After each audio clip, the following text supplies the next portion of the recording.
Bienvenidos sean al coloquio académico del primer Festival Cultural Politécnico Juan García Esquivel. Este festival, uno de sus ejes principales es la diversidad y la inclusión, que son fundamentales para contribuir a una formación integral de nuestra comunidad. Y en este festival se realizarán eventos de diferentes disciplinas artísticas, como presentaciones nacionales e internacionales de teatro, música, danza, circo y literatura, a las cuales los vamos a invitar a estar pendientes de la programación y aprovechar esta oportunidad única de conocer todos invitados. Y bueno, pues justamente me voy a permitir un poco decirles de qué va esta mesa y quiénes son nuestros invitados el día de hoy. Nuestra mesa de hoy es el tema permanencia de las tradiciones en las manifestaciones contemporáneas y un poco los pongo en contexto. Ellos nos van a platicar de lo que han venido haciendo en el trabajo que realizan de diversas formas para darnos a conocer la riqueza de nuestros pueblos y de qué forma quedan inmersos en los procesos de desarrollo de las ciudades, creando así un complejo entramado rico de expresiones ancestrales y contemporáneas que se fusionan. Así pues, entramos a este fascinante caleidoscopio en el cual ellos juegan un papel muy importante. Nuestros invitados un trabajo muy valioso en la construcción del respeto a la diversidad cultural de nuestro país. Y pues me voy a permitir presentar en primer lugar a la licenciada Lorena Estrada González, y ella estudió etnohistoria en la Escuela Nacional de Antropología e Historia, en la ENA, ha sido servidora pública por más de 25 años, es especialista en los temas de juventudes, patrimonio cultural e interculturalidad. También ha sido asesora legislativa, consultora para organismos nacionales e internacionales en derechos humanos y derechos indígenas. Actualmente se desempeña como subdirectora de formación y capacitación de la Secretaría de Pueblos y Barrios Originarios y de Comunidades Indígenas Residentes de la Ciudad de México. Un gusto tenerte presente aquí, querida Nora. Y en segundo lugar, dar la bienvenida y presentarles al maestro Nicandro González Peña. Él es egresado de la licenciatura en Lingüística por la Escuela Nacional de Antropología e Historia, también de la ENA. Posteriormente realizó la maestría en Antropología Lingüística en el Instituto de Investigaciones Antropológicas de la Universidad Nacional Autónoma de México, la UNAM, y también en el Centro de Estudios en Antropología Social, el CIESAS, indígenas, Víctor Franco, en la implementación del proyecto Acervo Digital de Lenguas Indígenas, auspiciado por LinguaPax. Posteriormente se incorpora al Instituto Nacional de Antropología e Historia, al INA, el Laboratorio de Análisis y Documentación Lingüística. También en 2014 se incorpora al Instituto Nacional de Lenguas Indígenas, al INALI, donde actualmente es director de investigación, y investigación son la normalización de sistemas de escritura de lenguas indígenas, también lingüística aplicada, dialectología y tipología lingüística indoamericana y derechos lingüísticos. Y ha recibido premios y reconocimientos como el reconocimiento Aula, Libros del Rincón, otorgado por la SEP en 2014 sobre adivinanzas en ñañú. Y también el premio Noemí Quesada, otorgado por el Coloquio Internacional sobre Otopames en 2012. Muy bienvenido, querido Nicandro. Y en último Por último, voy a permitir presentarles al licenciado Juan Mario Pérez Martínez. Él es del programa de estudios universitarios de la diversidad cultural y la interculturalidad de la UNAM. Y él también cuenta con estudios en historia por la Escuela Nacional de Antropología e Historia de la ENA y de Ciencias Autónoma de México, la UNAM. Desde 2007 coordina el Seminario de Radio y Comunicación Indígena en la Facultad de Ciencias Políticas de la UNAM. Ha realizado y participado en diversas producciones de radio, Radio UNAM y televisión, TV UNAM y Canal 22, con el tema de los medios de comunicación y lenguas indígenas en México. Desde el año 2004 coordina el Festival de Poesía Las Lenguas de América, Carlos Montemayor, un esfuerzo de la UNAM por divulgar las lenguas indígenas de México y América, ganador editorial y desde el año 2010 uno de sus curadores. Ha participado organizando y conduciendo diversos recitales de poesía en México, Colombia, Perú y Estados Unidos. Es director de la iniciativa Poesía desde la otra banda. Desde el año 2016 produce para Radio UNAM el programa Calmecali, una emisión semanal dedicada a las lenguas indígenas de México y América Latina, y conduce el programa de radio Pluriversos, que busca dar voz a los creadores indígenas. En la actualidad es secretario técnico del Programa Universitario de Estudios de la Diversidad Cultural y la Interculturalidad de la UNAM, el PUIC, en donde tiene a su cargo las áreas de difusión, vinculación, comunicación y publicaciones. Es editor de los 3 libros de poesía Lenguas de América 1, Lenguas de América 2 y El Gallo y la Perla. México en la poesía mexicana. Es compilador del libro de poesía en lenguas indígenas, Las Lenguas de América, Recital de Poesía 3, 2018, una edición que se hablan en el continente. Desde 2004 es editor y coordinador de la colección La Pluralidad Cultural en México, con 43 volúmenes publicados a la fecha, y ha editado más de 20 libros de forma individual. Consultor editorial en México y en el extranjero para universidades, editoriales privadas, instituciones públicas, ferias y festivales de libros. Pues un gusto, querido Juan Mario, también que estés con nosotros. Ello, pues vamos a pasar a escucharlos. Para comenzar en nuestra mesa, yo les voy a hacer una pregunta. La primera es: ¿por qué es importante generar una cultura de la diversidad y la inclusión? Y pues nos gustaría mucho saber sus reflexiones y escuchar su pensamiento. Así que no sé si quieran intervenir en algún orden o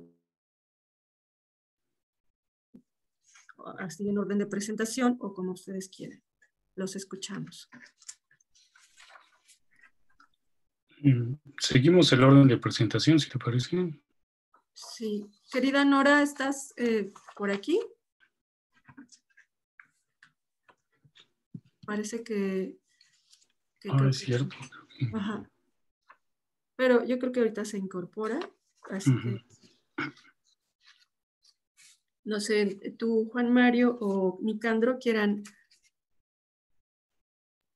Adelante, sí, Nicandro, por favor. Sí, de acuerdo. Bien, gracias, Nora, por la presentación, también por la invitación a participar con ustedes. Es un gusto siempre estar con todos los medios académicos para estos temas. Pues mira, yo creo que es fundamental, ¿no? Generar una cultura de la diversidad y de la inclusión. Me parece que reivindicar y reconocer parte de lo que ya se ha estado de alguna manera difundiendo, diciendo y también defendiendo. Esto es parte de la naturaleza del ser humano, es parte de la naturaleza de nuestro país, la diversidad es parte de la naturaleza, me parece que es algo intrínseco a la condición humana, la diversidad biológica, la diversidad cultural, la diversidad lingüística, pero bueno, por algunas razones económicas, políticas, históricas, Esto de alguna manera dejó de verse, trató de invisibilizarse. En nuestro país una postura económica, política y social que se llamó la castellanización, por mencionar uno de tantos procesos a principios del siglo XX, invisibilizó toda esta diversidad. No fue para nada incluyente, fue una política de Estado a favor del castellano, del español, y pensó que para que México pudiera estar en una mejor situación económica y cultural ante el mundo, debía de homogeneizarse, o sea, dejar de lado toda la diversidad cultural, todos los conocimientos culturales de nuestros pueblos ancestrales e irnos por una sola vertiente, la homogenización cultural, social y económica, tener unos mismos referentes nacionales de lo que es ser mexicano, de hablar una sola lengua. Entonces, vimos que esto, bueno, tuvo algunos efectos muy fuertes, lacerantes para muchos pueblos. Es como excluir de todo lo que es la dinámica social y económica del país a una parte de la población del país que es fundamental, que son sus pueblos originarios, que son sus lenguas originarias y todo el conocimiento que se tiene en torno a estos pueblos. El conocimiento que ellos han hecho de las transformaciones del espacio biológico, entre otras cosas, todo lo que pueden aportar al ser mexicano. Entonces, creo que ahorita el que hablemos de generar una cultura que apoye, que se enfoque a esta diversidad y a esta inclusión, es reivindicar todos esos procesos que comento, revertir todo ese desplazamiento que ocurrió en virtud de estas políticas que comento, y entonces poder dar voz, palabra y visibilidad a todo este cúmulo de culturas y de conocimientos, y incluso es rehacer el camino histórico del país.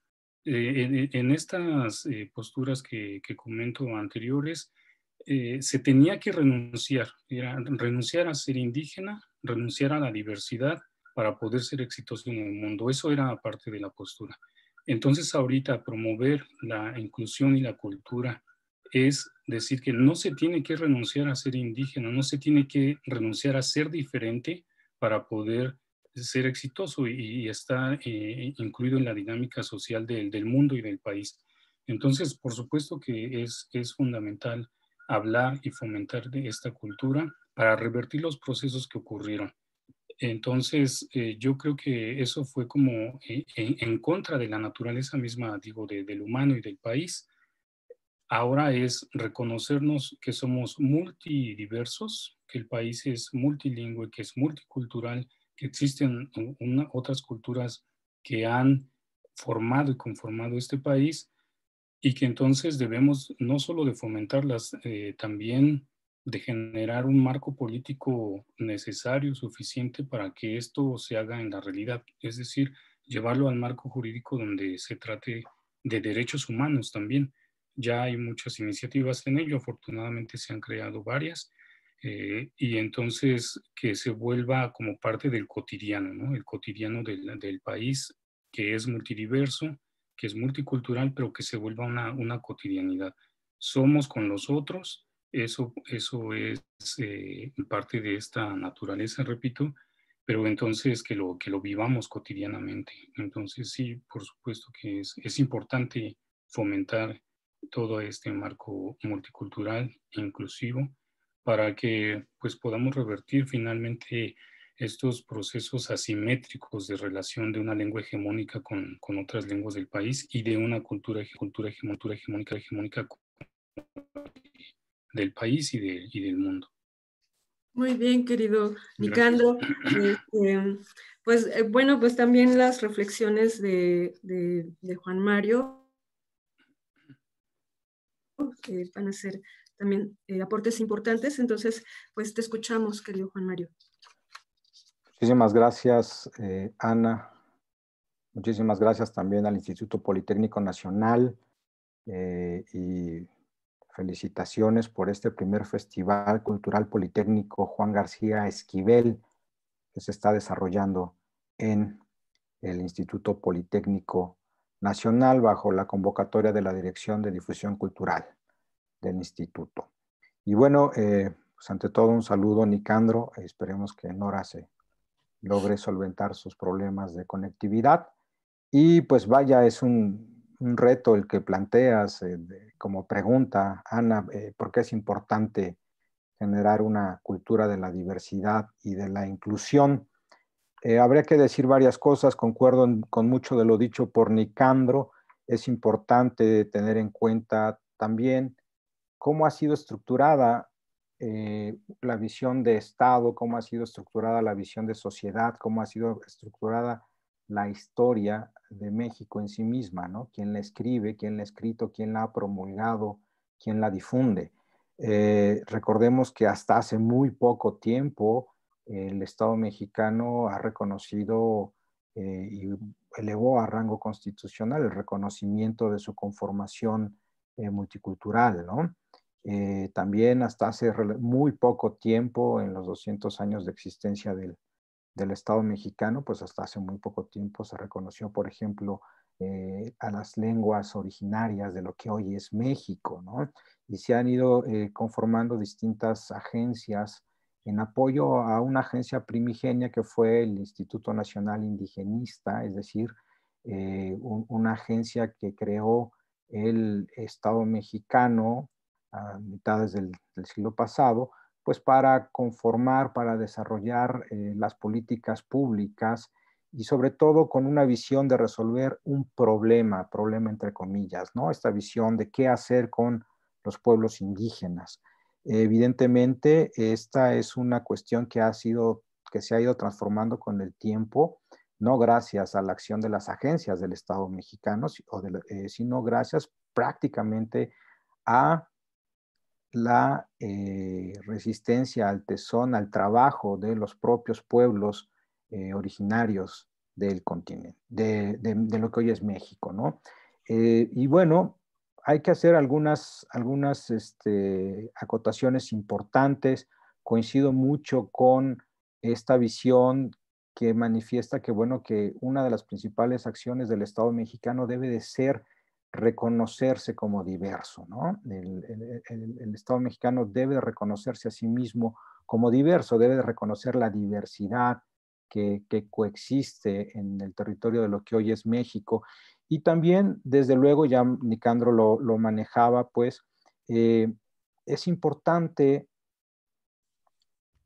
entender que bajo la categoría de lo indígena, vaya, cómo surge esta categoría, qué es lo que expresa esta categoría, qué se ha entendido a lo largo de el tiempo, la categoría que ha sido entendido por indígena en esta categoría, pues es muy importante también deshomogeneizar la categoría indígena, deshomogeneizar lo indígena, ¿no?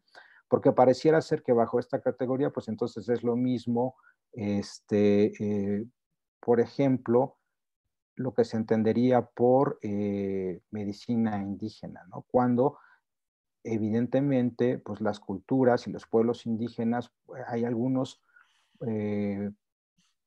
son diferentes, ¿no? Es un cúmulo de diversidad que hay que entender que esta categoría de lo indígena pues ha servido más para ocultar esta visión, para construir una aparente homogeneidad en el discurso de la conformación de lo indígena en la visión del Estado mexicano, ¿no? Entonces, partiendo de esas bases, pues también es muy importante reconocer que hay una interacción social entre las diversas culturas y los actores sociales, ¿no? En la vida cotidiana de este país, es una posición muy importante el hecho de ir reconociendo, por ejemplo, a las lenguas originarias de México. En ese sentido, o sea, hace 40 años, por ejemplo, no importaba mucho, pareciera ser, el reconocimiento de que en México se hablaban más de 70 lenguas originarias, algunas de ellas ya han desaparecido de 40 años a la fecha, ¿no?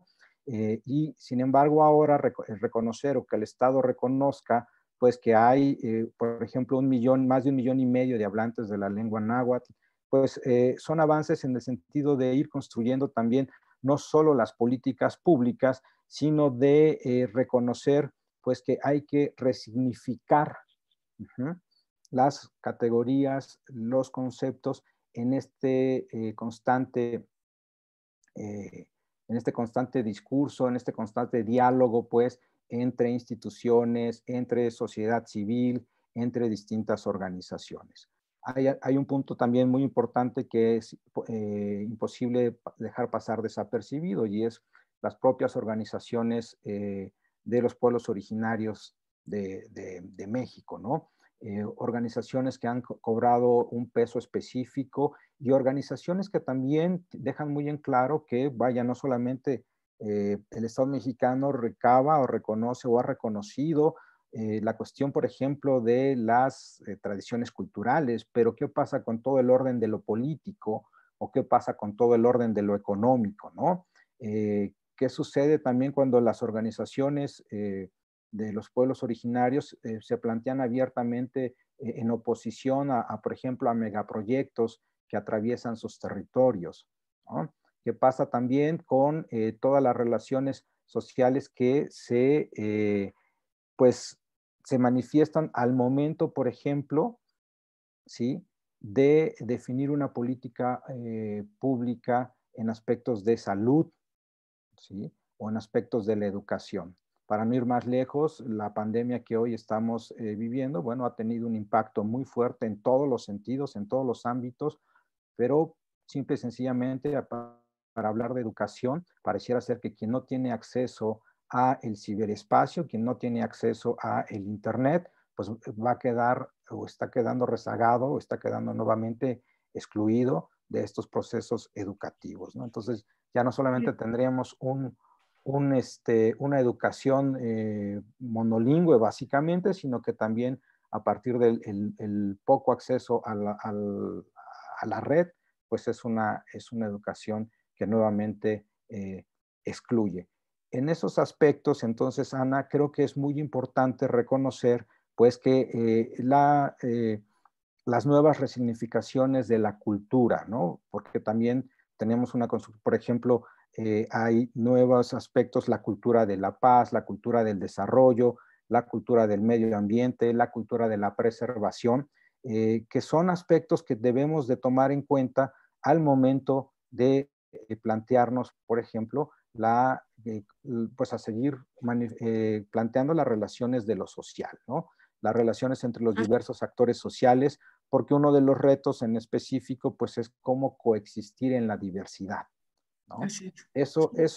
Este reto en específico de cómo coexistir en la diversidad cuando tenemos un cúmulo de culturas, ¿no? De culturas que pueden ser caracterizadas pues como un patrimonio que singulariza a diversos grupos humanos, ¿sí? Y bueno, pues cómo coexistir, ¿verdad? En todo esto, y evidentemente también cómo seguir construyendo comunidad, cómo construir sociedad y cómo organizar al Estado a partir del reconocimiento de que, lo han dicho diversas voces, pues México tiene al interior un cúmulo de naciones, ¿no? México no es una sola nación, México es un cúmulo, tiene al interior un cúmulo de naciones, y cómo entonces estas naciones, cómo pueden coexistir en la diversidad, ¿no? Cómo crear, cómo construir una política de educación para un mundo culturalmente diverso, como también, desde luego, las manifestaciones culturales de los pueblos originarios son importantes. También están las manifestaciones culturales de los pueblos afromexicanos, por ejemplo, y también están los distintos grupos que han migrado y que se han asentado, que han hecho de México un país de llegada, o a veces en ocasiones un país de asilo, y que ahora pues forman parte ya del devenir y del proceso histórico del país, ¿no? Entonces, es un reto importante, es un reto que no hay que rehuir a este debate, a esta reflexión, a esta construcción conjunta. Y yo me quedo con algo también que menciona Nicandro cuando, o sea, reconoce abiertamente, pues, lo menciona, que es muy importante no solamente, o sea, hay que pasar del reconocimiento del multilingüismo, hay que pasar del reconocimiento de que se tiene una lengua, o se ha tenido una lengua hegemónica como es el español a lo largo de muchísimos años, ¿sí? A cómo entonces construir estas nuevas relaciones sociales a partir no solo del reconocimiento de lo cultural o del multilingüismo, sino en la vida cotidiana, cómo hacer prevalecer pues esas lenguas, cómo poder lograr ir al banco y que las relaciones económicas transcurran en mi lengua, cómo lograr ir al médico, al hospital, a la clínica y que la comunicación en torno a la salud transcurra en mi propia lengua, ¿no? Esos son retos mayúsculos, esos son retos que no se solucionan de la noche a la mañana, pero que evidentemente pues hay que irlos poniendo sobre la mesa. Muy bien, querido Juan Mario. Bienvenida otra vez, Nora. Gracias por acompañarnos. Si quieres activar tu micrófono, ya está. Y bueno, estamos con esta primera ronda y la pregunta que antes generar una cultura de la diversidad y la inclusión. Y pues sí nos gustaría saber mucho tu sentir al respecto. Pues muy buenos días a todas, a todos. Kuali Tonali, mi nombre es Nora Estrada y agradezco la invitación a charlar porque creo que el poder charlar pues va justo nutriendo esta cultura de la inclusión. Bueno, pues en primer lugar ha sido muy importante como que a partir de hace 2 años con la creación de la Secretaría y sobre todo a través de todo el reconocimiento constitucional que se hace a los pueblos indígenas y a las comunidades indígenas residentes, a los pueblos originarios, cómo es que empieza a emerger, ¿no? Ya a caracterizarse más, pues una ciudad que es una ciudad diversa, ¿no? De entrada tenemos una ciudad que es multicultural, que es pluriétnica y que es plurilingüe, y que eso cómo va cobrando sentido ya en el ejercicio de gobierno. De acuerdo a la encuesta intercensal, más de 1 millón de personas se autoadscriben con un criterio lingüístico como indígenas, ¿no? Y a partir de ello se va como generando, ¿no? Todo este reconocimiento que ahí empezaremos también como la charla, ¿no? Y bueno, habemos más de 1 millón de personas que nos autoadscribimos en la Ciudad de México, pero lo cierto es que también hay todo un territorio de pueblos originarios, y hay un territorio en donde más o menos están reconociendo más de 150 pueblos originarios, y que ahorita se encuentran en muchos casos desdibujados, ¿no? Se ha creado, una imbricación con todo el resto de la población que hace que se vaya perdiendo y se vaya desdibujando todas estas características. Pero lo cierto es que hay más de 150 pueblos originarios actuantes, constantes y vivos, con una manifestación clara de sus tradiciones especialmente, pero también empezando la lógica del ejercicio de sus derechos políticos, de sus derechos al territorio, de sus derechos a la memoria, etcétera, etcétera, ¿no? En general a todo el cuerpo de derechos.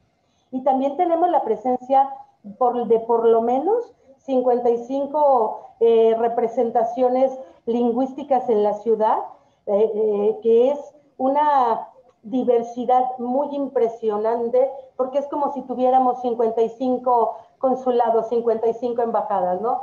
Todo esto está más o menos en 90 predios, en estas unidades económicas administrativas que hemos ido identificando, pero que además con una fuerza muy impresionante y que van desde a veces pequeñas concentraciones de familias, 10 familias, 15 familias, hasta espacios en donde se encuentran hasta 300 familias, 400 familias, ¿no? Es el caso, por ejemplo, de Cañitos, es el caso de varias de las comunidades triquis, o es el caso, por ejemplo, de los otomís que están en Milpalta, donde son más de 150 familias otomíes que están en contradicción y en oposición, por ejemplo, con los pueblos originarios, en este caso de San Pedro Actopan.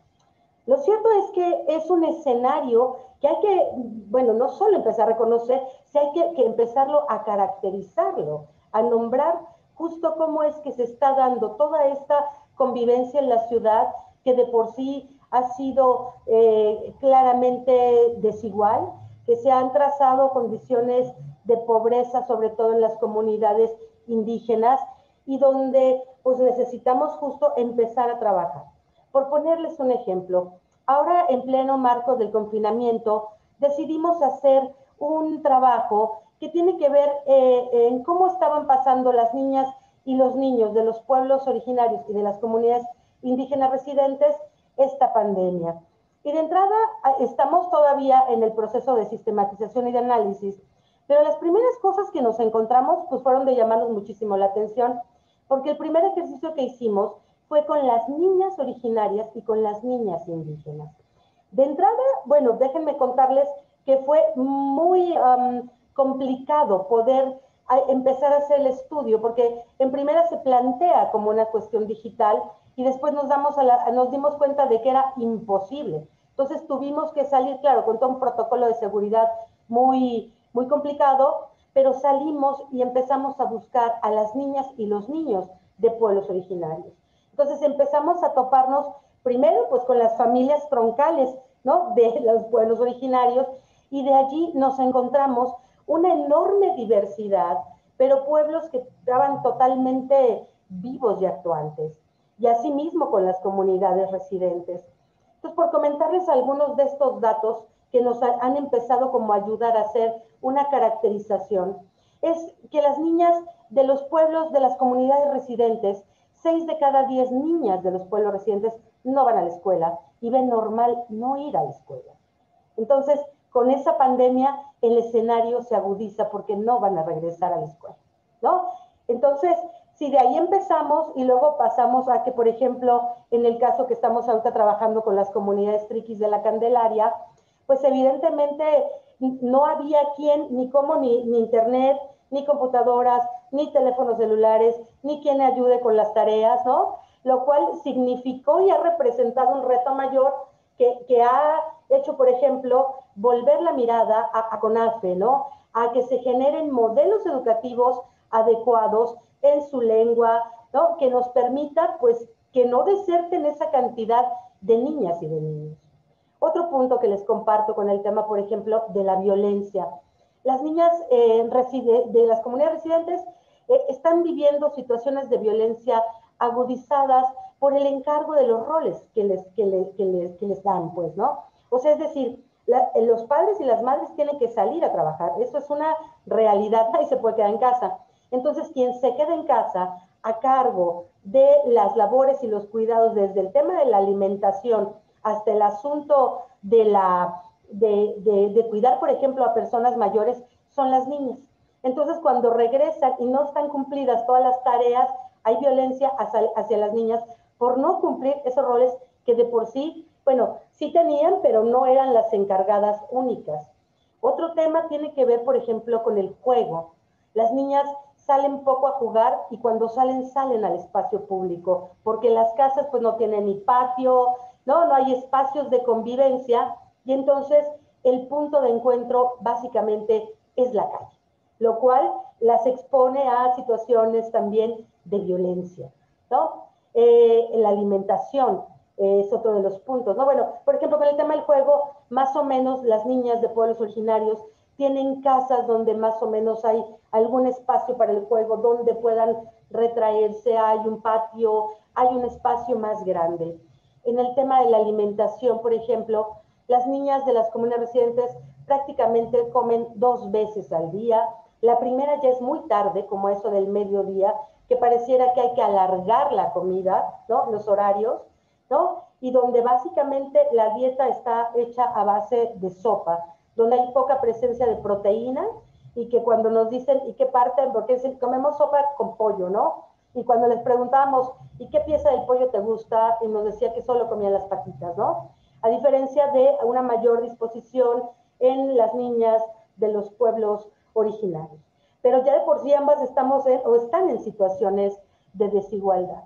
Pero bueno, esta es parte justo de empezar como a caracterizar de qué estamos hablando cuando estamos hablando de pueblos originarios y de comunidades indígenas residentes, ¿no? De poder adentrarnos a esa parte cotidiana que necesariamente tiene que tener un reflejo dentro de la política pública, ¿no? Porque parte de todo este proceso tiene que ver, en primer lugar, con visibilizar, ¿no? Y con visibilizar, pero visibilizar como sujeto de derechos, lo que implica que no solo la Secretaría de Pueblos tiene que hacerse cargo, por ejemplo, de atender todas estas situaciones, sino que el gobierno en su conjunto tiene que iniciar un proceso de transversalización justo de esta pertenencia cultural que nos permita a todos ir generando habilidades y herramientas pues para que podamos atender en todos los ámbitos. Y básicamente creo que los dos temas centrales están en salud y están en justicia en este momento. Pero requerimos pues que nos transversalicemos como para poder no solo ayudar a esta parte de visibilizar, sino para poder comprender desde las instituciones qué parte nos toca hacer a cada uno de nosotros y de nosotras.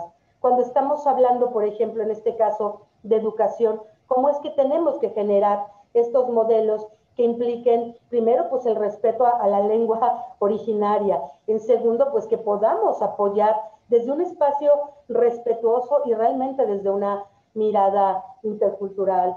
En fin, creo que son como varios de los temas que desde ahorita, desde la Secretaría, estamos planteando en una mesa amplia y sobre todo en el ánimo de ir generando una cultura que no discrimine, una cultura que incluya de verdad. Y en ese sentido, bueno, a través ahora con la COPRED, dimos un arranque de una campaña muy grande que tiene que ver justo con poder no discriminar, con abonar una cultura que nos haga sentir pues, más diversos, ¿no? Yo creo que en esta ciudad ahora sí que en esta ciudad de derechos, ese es el derecho básico, el derecho a tener una vida pues feliz, una vida libre de violencia, una vida que nos represente, que nos incluya y sobre todo que nos haga sentir pues orgullosos, ¿no? Una ciudad que reconozca la aportación de sus pueblos originarios y de sus comunidades indígenas y realmente comenzar a generar como todo este andamiaje institucional que nos permita pues realmente empezar a pagar toda esta deuda histórica cuando éramos totalmente invisibles. Eso sería cuánto. Pues, muy interesante, como de hecho todo, también hay todavía muchas más cosas y ríos en los cuales se pueden ir, nos podemos ir, bueno, metiendo en ellos, investigando y sensibilizándonos, ¿no?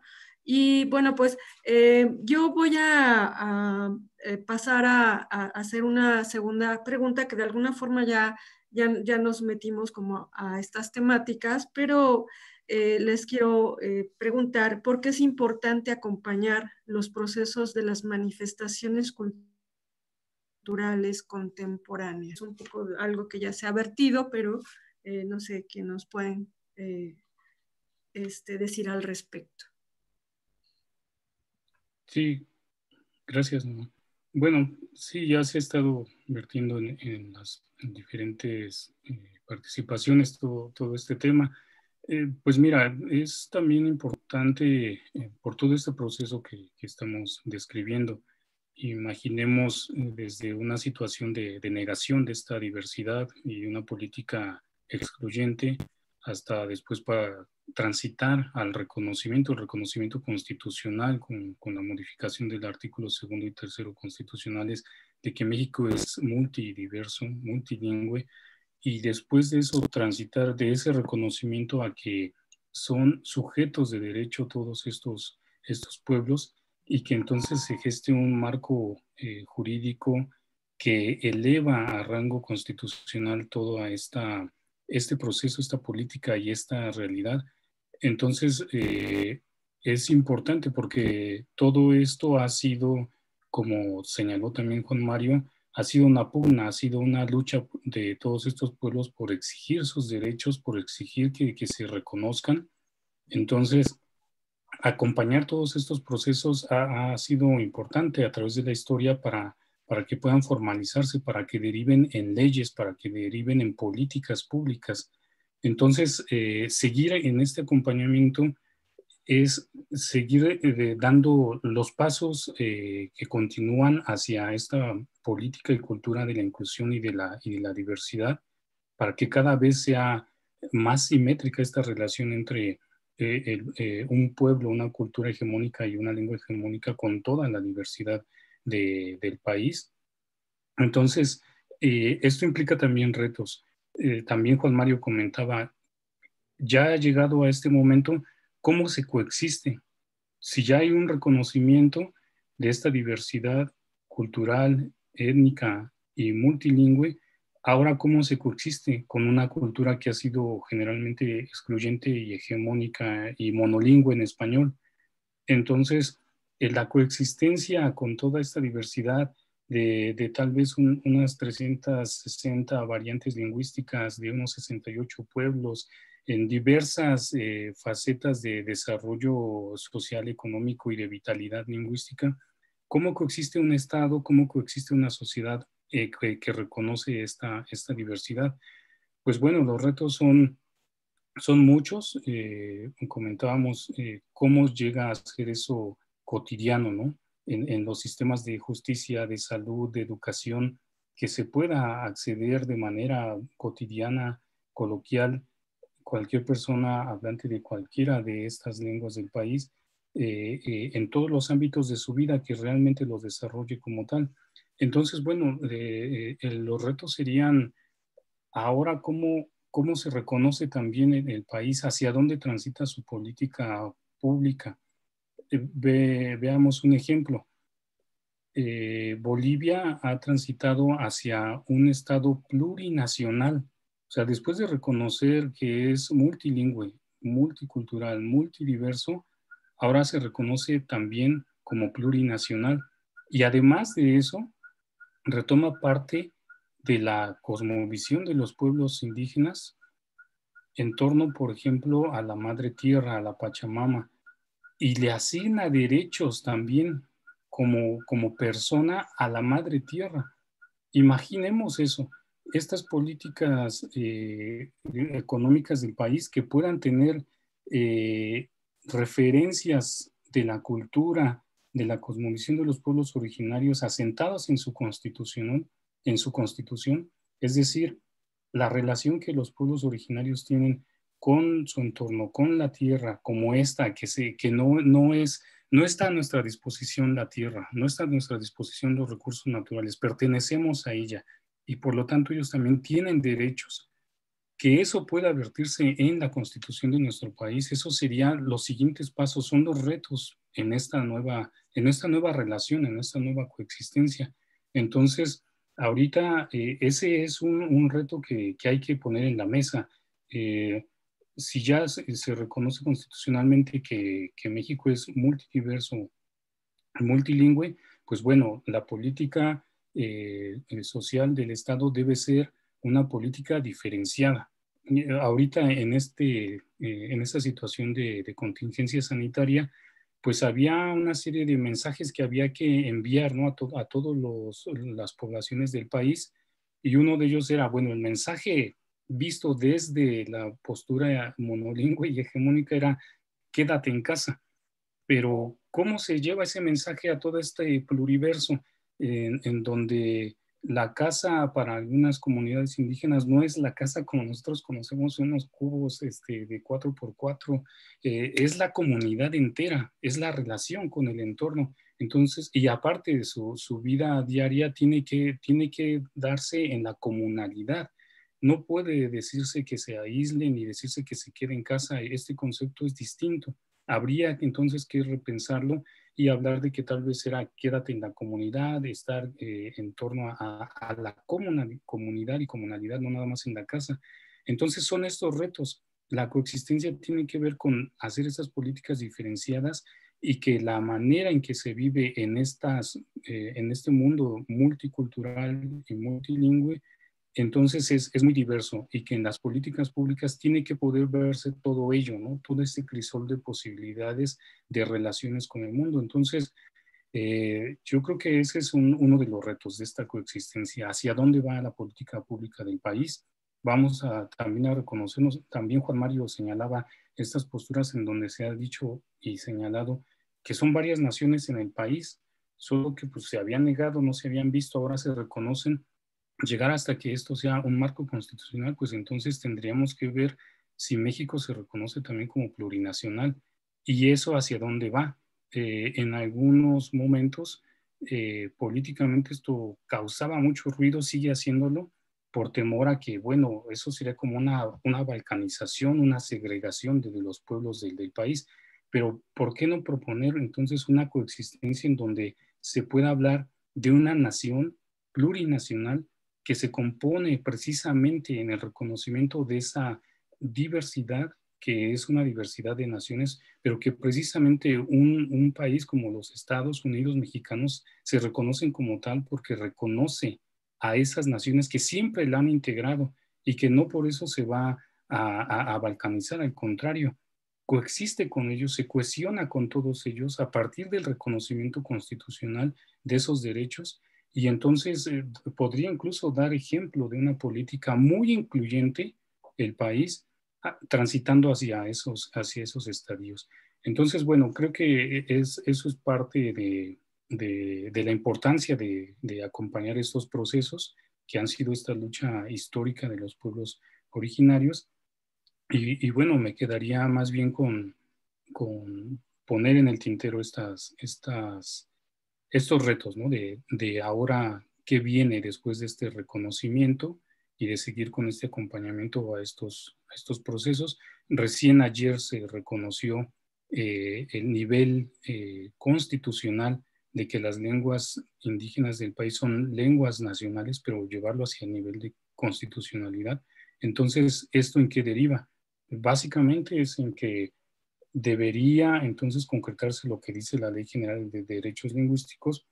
Todas las instituciones debemos de transformarnos para poder estar al nivel de lo que es la realidad del país multilingüe y multidiversa. Generar toda la información, generar toda una infraestructura para poder atender esta nueva coexistencia, ¿no? con los pueblos originarios del país. Imagínate atender unas Muy bien. 68 lenguas del país en estos conceptos, con estos tenores, pues bueno, es parte del reto.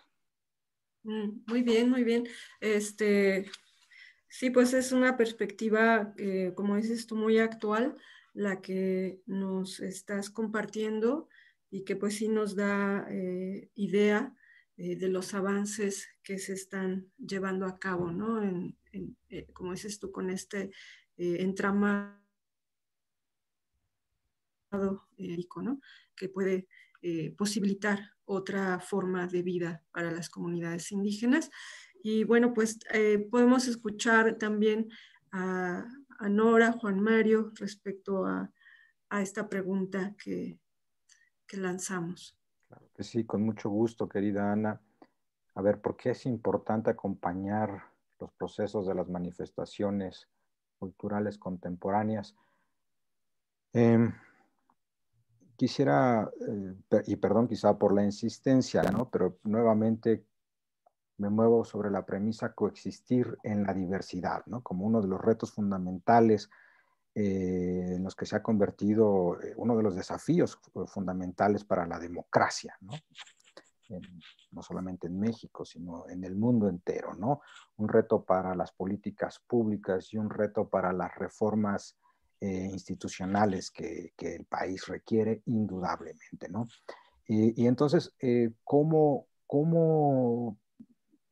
yo preferiría, y perdón, quizá no se vale tanto cambiarle la pregunta al moderador, pero bueno, no solamente hablar de los procesos de las manifestaciones culturales contemporáneas, o en dado caso incluir en ese saco de manifestación cultural la lucha por los derechos políticos, la lucha por los derechos humanos, la lucha también, evidentemente, por los aspectos económicos o de justicia, ¿no? Porque pareciera ser que a lo largo de la historia el Estado mexicano, pues evidentemente ha manifestado, o sea, deja a los pueblos originarios, no reconoce o está comenzando apenas a reconocer, y eso porque el Estado mexicano fue señalado en el espectro internacional, pues como un Estado que no reconocía a sus pueblos afrodescendientes, a los pueblos afromexicanos, ¿no? Entonces, ¿cómo construir con esa diversidad, verdad? Y por lo tanto, pues es más cómodo hablar básicamente de las manifestaciones artísticas, ¿no? De la música, de la danza, etcétera, etcétera. Pero ¿qué pasa cuando estas comunidades, estas culturas, estos pueblos pugnan por sus derechos políticos? ¿Qué pasa cuando se organizan, cuando toman instituciones, cuando toman edificios gubernamentales, cuando manifiestan franca oposición a megaproyectos, etcétera, etcétera, ¿no? Ellos también es la sociedad en sí misma, en movimiento, y también es un reto entonces construir, coexistir en la diversidad. ¿Y cómo construir entonces sociedad desde la no asistencialidad? Y perdónenme entre comillas, ¿no? Cómo construir sociedad desde la no dádiva, ¿no? Sino desde una inclusión efectiva. Realmente hay que hacer pues unos procesos de análisis importantes, ¿no? Hay que analizar, por lo tanto, el discurso del Estado mexicano y cómo ha construido cómo se ha estructurado a sí mismo, por ejemplo, para dar respuesta al diseño de políticas públicas hacia los pueblos originarios, que en su momento ya lo mencionaba yo en mi primera participación, la construcción del Instituto Nacional Indigenista, ¿no? El indigenismo, al cual apenas estamos empezando, el Estado está empezando a tratar de alejarse de eso, ¿no? Y es un reto, vamos a ver si se logra, y no es algo que se logre de la noche a la mañana tampoco, ¿no? ¿Qué pasa también entonces analicemos también el propio accionar, no solamente de las estructuras políticas o económicas del Estado, también de las estructuras educativas, ¿no? ¿Cómo ha sido la relación de la UNAM con los pueblos indígenas, ¿no? Por ejemplo, eso también es algo que se tiene que analizar, ¿no? Y en ese sentido es muy importante tomar en cuenta en esta necesidad o en esta propuesta de deconstruir el discurso, pues qué pasa con el proceso de las autonomías, por ejemplo, ¿no? ¿Qué pasa con con todas estas comunidades, con todas aquellas comunidades que en su mayoría son indígenas, en su inmensa mayoría son indígenas, que han decidido tomar en sus propias manos las decisiones políticas, económicas, sociales dentro de sus propios territorios? El reconocimiento a los derechos territoriales, por ejemplo, a los que van ligadas fundamentalmente la lengua, porque la lengua no es que se diga anda flotando ahí solita por el aire, como bien nos lo expuso Nicandro, o sea, son los actores sociales, son los hablantes de esta lengua a quienes con quienes debemos de construir, a quienes hay que apoyar para que estas lenguas, por ejemplo, no sucumban, ¿no? Al peso de un diseño del Estado, de una estructura del Estado, no de este momento, sino de muchísimos, de decenios y de décadas atrás, de este Estado monolingüe, ¿no? Y en ese sentido también, entonces, es importante repensar qué pasa con todas estas comunidades que se han declarado autónomas, qué pasa con las autonomías, ¿no? En la Ciudad de México hay, por ejemplo, también una comunidad autónoma, y es una comunidad importante y construye bajo la visión de lo social, pero también desde la visión de pueblos originarios, su proceso de autonomía en oposición, evidentemente, a la toma de decisiones políticas de las instituciones, ¿no? Entonces, eso también es muy importante porque es indispensable, pues, entonces, el reconocimiento de los pueblos como sujetos, y de los pueblos y las comunidades indígenas como sujetos de derechos colectivos. Creo que si se le pregunta, pues, cómo se puede acompañar estos procesos, estas manifestaciones contemporáneas, pues ahí hay una cuestión clave, ¿no? No hay que eludir lo político, y dentro de la gran lista de pendientes de lo político, de lo jurídico, de lo lo legal, de lo administrativo, pues está el reconocimiento de los sujetos, de los pueblos y las comunidades indígenas como sujetos de derechos colectivos. La propiedad de la tierra, por ejemplo, una propiedad colectiva, que al momento en que se deshabilita esta propiedad colectiva y se vuelve propiedad privada, pues es el momento en el cual empiezan la venta, las expropiaciones y la pérdida de territorios, por ejemplo, ¿no?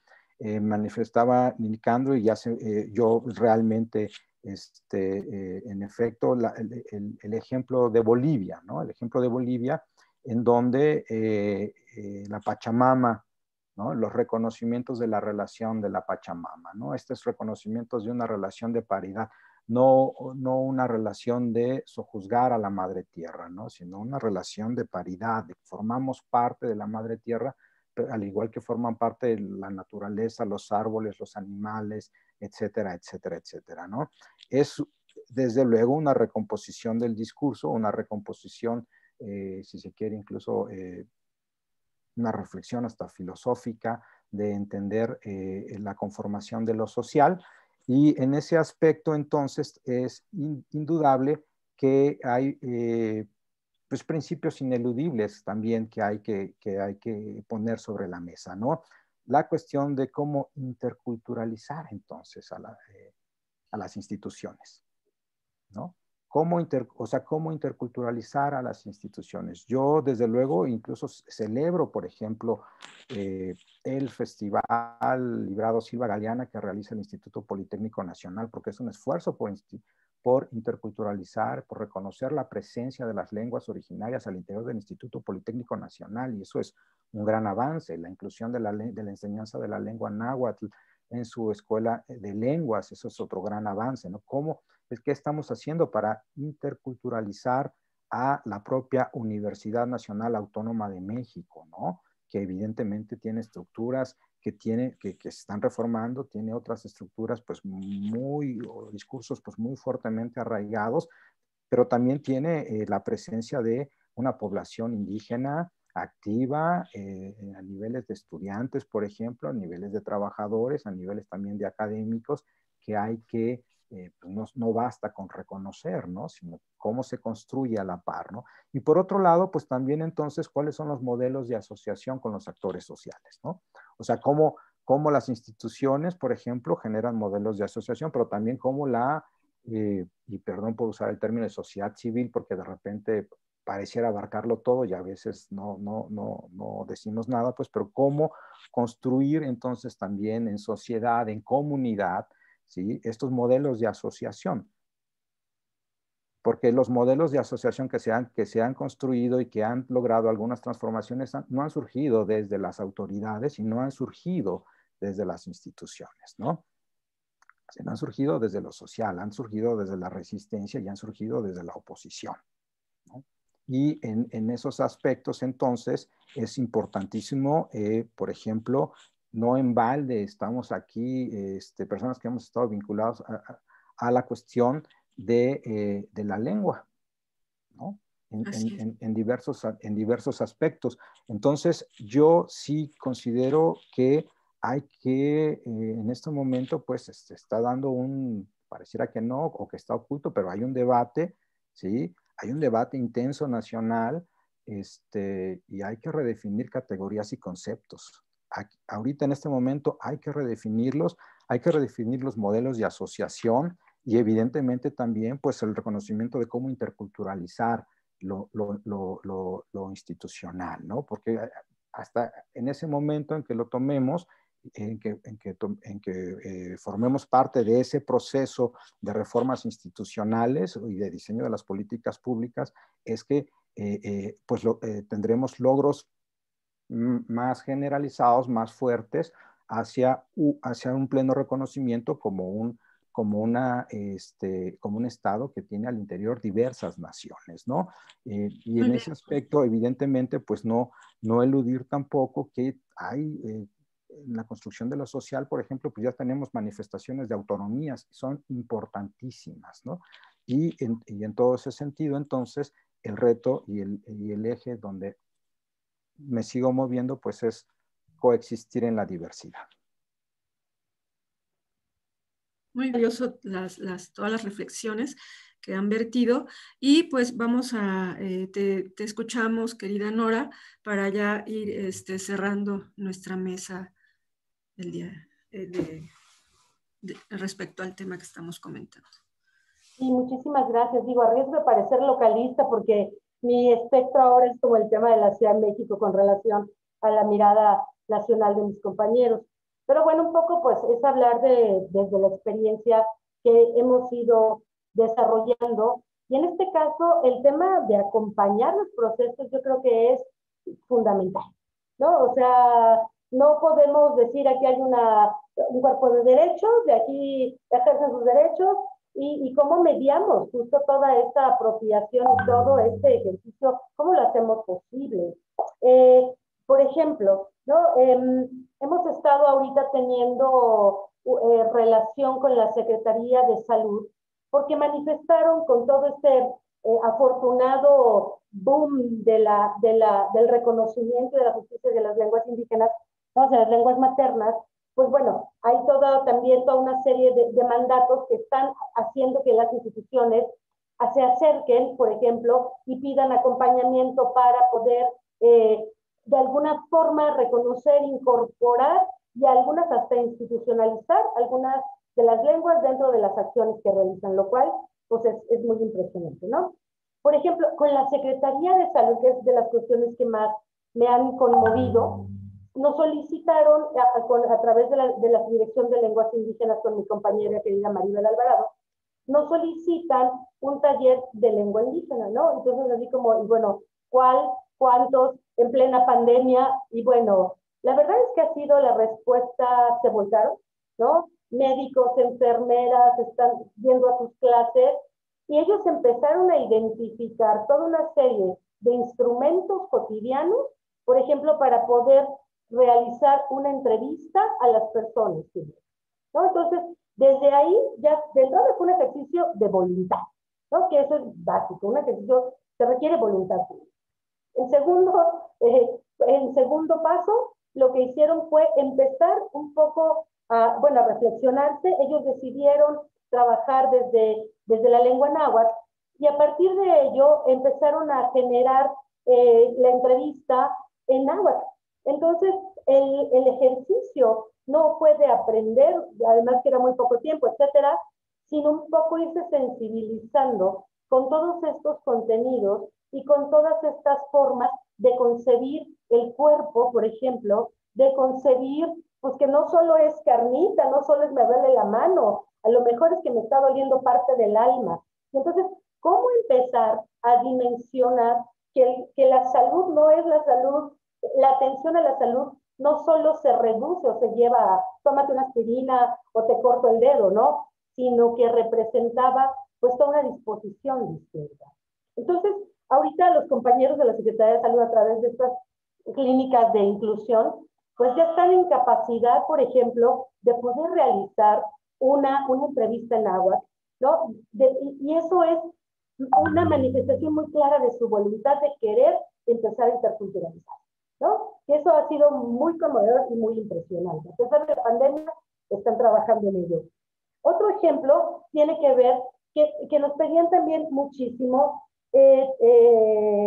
con el tema, por ejemplo, de la trata de personas. Todo lo que tenía que ver con esta cuestión. Parece, de acuerdo a los datos, el 70% de personas sometidas en este lacerante abuso de la trata de personas son indígenas.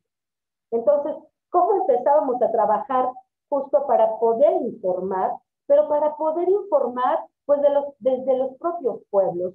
Y hay varios de los ejercicios interesantes que se pudieron empezar a realizar. Fue que algunas de las comunidades con algunos de los hablantes empezaron a emitir mensajes desde la comunidad para la comunidad, y en esta lógica de decir, mira, cuando llegamos a la ciudad, ¿no? Y empiezan a platicar todas las vejaciones por las que pasan y advertirle a los que vienen qué es lo que tenemos que hacer como para no verlos y para no caer en esas redes, ¿no? Entonces, eso fue muy interesante porque a través del Consejo Ciudadano, ahorita, en este momento, tenemos por lo menos a 5 abogadas en horarios de 24 por 24, o sea, que puede cualquier persona en 5 lenguas solicitar información y denunciar si es que tenemos presente una situación, por ejemplo, de trata, ¿no? Pero eso, bueno, ahí fue el Consejo Ciudadano, ahí vamos con la Secretaría de Salud. Otro ejemplo ha tenido que ver, por ejemplo, con la Secretaría de las Mujeres para poder trabajar asuntos que tienen que ver con salud sexual y reproductiva, con embarazo adolescente y sobre todo con violencia de género y violencia hacia las mujeres, ¿no? También cómo es que vamos interculturalizando la propia Secretaría de Mujeres para que puedan irse considerando toda una serie de planes, programas y proyectos que nazcan desde la iniciativa y desde la inquietud de la comunidad. Y, por ejemplo, las mujeres nos decían, no tenemos a dónde irnos, ¿no? Entonces, ¿cómo empiezan ellas a diseñar una figura de refugio para mujeres indígenas y de los pueblos originarios, ¿no? Entonces, esto también ya nos ha llevado a ir analizando y revisando las formas en que estamos actuando y que estamos haciendo política pública.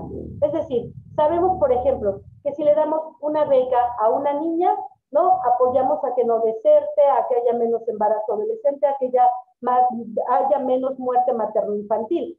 Pero si se la damos a una niña indígena, además, todavía evitamos un montón de cosas. Entonces, ¿cómo se van también generando políticas afirmativas que nos vayan llevando justo a acompañar estos procesos? Porque de que hay una necesidad, por ejemplo, en el tema de violencia de género, embarazo adolescente, salud sexual y reproductiva, es claro. Otro ejemplo, con las parteras y con la medicina tradicional, ¿no? La medicina tradicional siempre ha sido vista como alternativa, como, yo no sé si lo alternativo es lo otro, más bien, ¿no? Pero bueno, en este sentido, por fin se pudieron dar como las pautas para poder integrar un primer directorio de médicos y de médicas tradicionales. Pero estas médicas tradicionales, que hay una buena parte de ellas que son parteras, también empiezan a definir una agenda política. Y esta agenda política es, no somos menos, ¿no? Necesitamos trabajar justo con los médicos. Nosotros necesitamos también información sobre derechos y salud sexual y reproductiva, ¿no? Necesitamos que garanticen, que nos dejen ejercer la partería, ¿no? Que no nos discriminen en el momento de emitir constancias de alumbramiento, en fin. O sea, se han empezado a construir de alguna manera agendas propias nacidas de la reflexión de los grupos, en este caso, por ejemplo, de las mujeres. Otro ejemplo que también me ha llamado mucho la atención tiene que ver con el tema del acceso a la información pública, ¿no?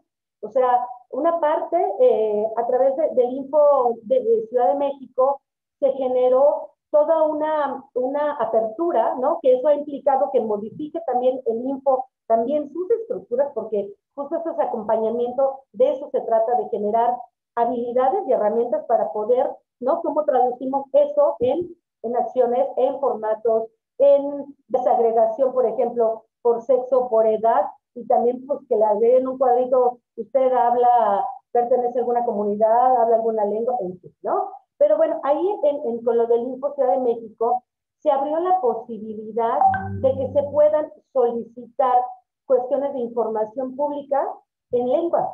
Entonces, nosotros como Secretaría y los entes informados están obligados a emitir información en su lengua.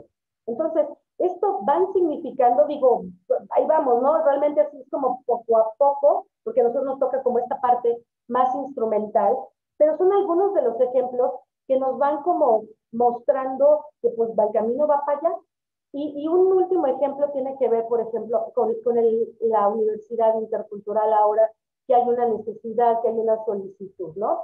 De entrada, a mí me llamó mucho la atención, porque cuando los pueblos originarios, sobre todo hacia la zona sur, Milpalta, Xochimilco, Tláhuac, Tlalpan, están pugnando por una universidad con estas características, cuando preguntamos qué currícula era la que se requería o cuáles eran las carreras, cuál era el perfil del egresado, las respuestas eran médicos, abogados, contadores, ¿no? Era como cualquier otra universidad, ¿no? O sea, también tenemos colonizada buena parte de eso, ¿no? O sea, ¿cómo vamos generando justo esta base de diálogo que nos permita ir revisando las necesidades, ¿no? Las posibilidades instrumentales que tienen los gobiernos, y en este caso el gobierno de la ciudad, para poder derivar en políticas públicas que realmente sean eficaces, que realmente sean incluyentes. No, el diálogo no es terso, evidentemente no, creo que es complicado, ¿no? Y sobre todo, pues son 500 años, ¿no? No es así como, bueno, pues ahora ya salió la CEP y vamos, no, claro, evidentemente es un diálogo que no ha sido terso, pero lo que hemos encontrado es que sí hay muchas posibilidades de encuentro y sobre todo de caminar juntos. En este caso, como último ejemplo para esta pregunta, con el caso de verdad de los Triquis de Candelaria. Han hecho un esfuerzo enorme que ahora, por ejemplo, los lunes están recreando su tianguis, el de San Juan Copala, y ustedes pueden ir los lunes a las 9 de la mañana a poder ver una burbuja de alguna forma en donde encontramos patrimonio biocultural. Tenemos, por ejemplo, en una mesa instalados 10 tipos de quelites, 4 tipos de plátanos. Allá al ladito hay, por ejemplo, se puede comer masita, pancita, en fin, toda una serie de alimentos, pero que nos reflejan muy clara esa necesidad de ser y de estar en una ciudad pues tan compleja y tan complicada como es la Ciudad de México, y donde a partir, por ejemplo, de este nuevo cambio de mesa directiva de Triquis de Candelaria, en donde se genera la posibilidad de, bueno, ahorita nos está pegando el tema educativo con las niñas y los niños, pues vamos a caminar de la mano, y ahorita estamos generando como todas esas condiciones, pues porque ya los niños y las niñas están teniendo otro modelo que esperamos que en algún momento se analice, se reflexione y se valore si puede también pues, emplearse en algunas otras de las comunidades residentes. Y bueno, eso sería, yo creo que pues hay que acompañarnos, hay que interculturalizarnos y hay que ir generando las herramientas y las habilidades en el servicio público, porque también el tema de la sensibilidad con el servicio público, híjole, los primeros testimonios que nos encontramos cuando hemos intervenido en hospitales, de veras que son pachillar, ¿no? O sea, médicos y enfermeras que han reconocido, ¿no? Que, por ejemplo, mandan a bañar a las mujeres indígenas antes de parir, ¿no? Donde hay una violencia ginecobstétrica fuerte, y donde lo que nos damos cuenta es que hay una incomprensión de la diversidad de la ciudad, que creo que, pues bueno, ahí nos da como mucha tela de donde cortar para empezar o para seguir abonando desde cualquier lado, desde cualquier pretexto, a esta política pública, pues que ya esté mucho más bueno, más bien desde un enfoque. Pues muchas gracias, querida Nora, y muy rica en el sentido de toda la experiencia que ustedes tienen tras de sí. Y yo también quiero invitar a nuestro público a que hagan un seguimiento de justamente estos espacios como es la CEPI o el INALI o el PUIC, o a través de también los proyectos como Pluriversos, o todo lo que es el Festival también Las Lenguas de América, Carlos Montemayor, o sea, que estemos también apoyándonos en toda la riqueza que ustedes generan a través de sus espacios de trabajo y el compromiso que ustedes tienen justamente por crear una sociedad y un país con un nivel más humano. Se le da muchas características, pero en efecto estas cuestiones de la interculturalidad y la culturalidad se vuelven fundamentales en un país tan rico como el nuestro. Y pues yo estoy muy agradecida con su presencia, y pues vamos a estarlos también invitando a que vayan siguiendo las actividades del primer Festival Cultural Politécnico Juan García Esquivel, y bueno, pues también las actividades que van a estar sucediendo en este coloquio académico. Y pues también estamos invitándolos a que sigan las redes en las redes todos los eventos que van a estar programados en este gran festival, en esta actividad importante para nuestro instituto. Así que pues les agradecencia toda su riqueza que el día de hoy nos han compartido y que dejaron aquí muchas reflexiones para construir un país pues más diverso. Muchísimas gracias. Muchas gracias a ti, Ana, y muchas gracias y felicitaciones al Instituto Politécnico Nacional y larga vida a este festival. Muchas gracias, Juan Mario. Nora, muchas gracias por la invitación. Enhorabuena, estamos a la orden para lo que se ofrezca para que continúe el festival también. Saludos a todos. Muchas gracias, querido Nicandro. Pues despedirme con muchísimo cariño, Tlazocamati. Y bueno, pues ahí estamos, generando condiciones para construir un país, sobre todo, más feliz. Muchísimas gracias.